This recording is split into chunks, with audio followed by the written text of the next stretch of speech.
kung bago ka pa lang po dito sa aking channel, please subscribe and click the notification bell icon. Thank you! Hello mga ka-express! Welcome ulit sa aking channel. Itong Hilbal Channel. And this time, tatalakayan natin yung forthcoming na laban ni Alex Ayala kontra po dito kay Linda Noskova. Actually, naglaban na po itong dalawa na to noong 2018 kung saan nagharap silang dalawa sa finals at nanalo doon si Alex. Tapos, nagharap ulit sila dito sa French Juniors Open noong October 8, 2020 naman sa quarterfinals. At nanalo ulit dito si Alex in 3 is ang percentage ng kanyang ng yung lakas ay 77%. Ganong kalakas pumalo to ng ng service. At yung percentage naman kung paano na maiko-convert niya into point is 71.4%. So mataas yung statistic ni Noskova pagdating sa service. Pero ang medyo hindi lang okay dito kay Noskova kasi itong si Noskova medyo mahina yung kanyang control sa kanyang sarili, lalo na pagdating sa medyo natatalo siya. Kumbaga yung temperament niya mga ka-express malaking factor yon. Samantalang itong si Alex Ayala, although hindi lumaki ng todo yung kanyang build, hindi lumaki ng todo yung katawan niya Alex Ayala, pero malaki naman yung naging improvement ng kanyang ng kanyang service. Yung pag-serve niya ngayon, malaki ang improvement niya. Tsaka ang pinakamagandang na-develop ng todo ni Alex Ayala yung nabawasan niya ng todo, nabawasan niya ng malaki yung pagkukumit niya ng error sa service niya. Kung mapapansin yung mga ka-express, madalang na siyang magkaroon ng ng double fault nitong pagpasok ng ng 2026. Unlike nung una nung sa 2025, talagang yun ang pinaka nag-struggle siya doon sa service mga ka-express. Madalas na double fault siya. Pero this time, malaki yung pinagbago. So ito yung isa rin sa advantage ni Alex.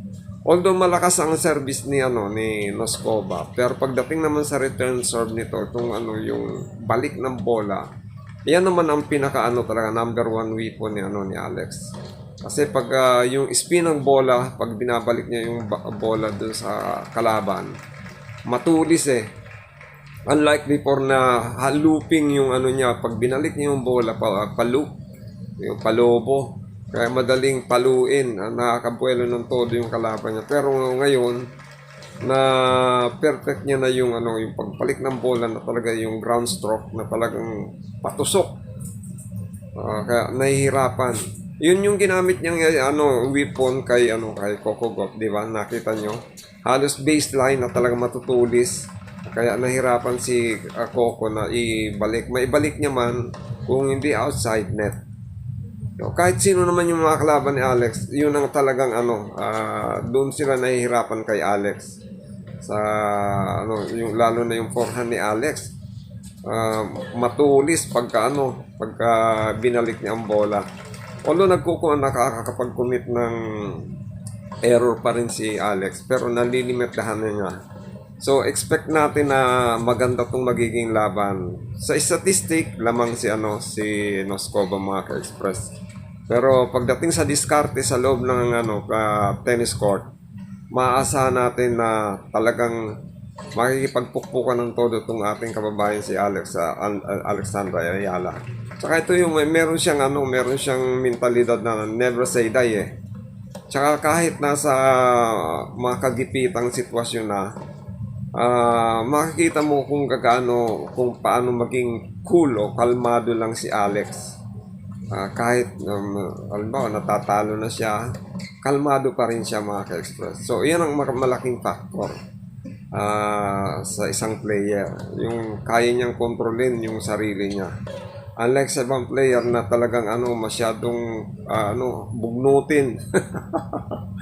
So, asahan natin na magiging maganda ang laban ni Alex at ni Noscopa. O nga pala, naka-assign po sila sa Stadium number 1. Kumbaga, doon sa number 1. Ang mga naka-schedule na maglaro sa Stadium 1 ay ito si Sabalenka kontra kay Osaka. At ito naman si Alex Ayala kontra naman kay Noscopa. So, tiyak naman to, full pack na naman yung yung stadium niyan. Sigurado, dudumugin na naman ng ating mga kababayang mga nasa ibang bansa ang venue kung saan maglalaro si Alex Ayala. So, sana natin mga ka-express at sana siyempre tulungan pa rin natin si Alex sa prayer. Alam mo, ang naniniwala ko yung mga prayer, malaking bagay yan. So, although sabihin natin na tayong mga Pilipino bilang mga Katoliko talagang mataas o malakas ang ating pananalig sa mga sampalataya sa atin sa mga panalangin.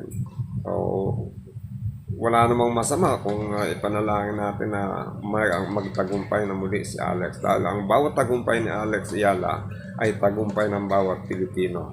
Kasi dala niya yung watawat ng ating bansa. So, nakakarangal, nakaka-proud, di ba? Na isang purong dugong Pilipino ay namamayagpag ngayon sa larangan ng professional tennis. At ito ay sa katauhan ng ating hinahangaan na si Alex Ayala. At hindi lang tayo humahanga sa kanya, maging ang ibang lahi, mga taga-ibang bansa, ay humahanga na rin dito kay Alex. Nakakahanga naman kasi bukod sa magaling na, napaka pa talaga, down to earth yung kanyang yung ugali, lalo na yung upbringing niya. Napakaganda nung pagpapalaki sa kanya ng mga ka-express ng kanyang mga magulang. So, congratulations kay Alex. At eto, dahil round 4 na yan mga ka-express, alam nyo ba kung magkano matatanggap dyan ni Alex Ayala? Tumataginting na 103,720 US dollar. Kung i-convert natin yan sa Philippine money mga ka-express, mahigit 6 na milyon na yan. So, hindi pa man naglalaro si Alex, meron na siyang sure na makukuhang mahigit na 6 na milyong piso mga ka-express. Pero, alam ko, hindi naman yun ang tinatarget ni Alex, yung prize money na yan. Kundi ang tinatarget niya, talagang mas mapataas niya pa yung kanyang ranking. Ang live ranking ngayon ni Alex mga ka-express, siya ay rank number 28 na. At pasok na po siya, magiging seeded player na naman ulit siya dito sa darating na Miami Open. Pagkatapos po nitong Paribas Open na to, yung Miami Open na po. Okay, maraming salamat. God bless you and Diyos mabalas.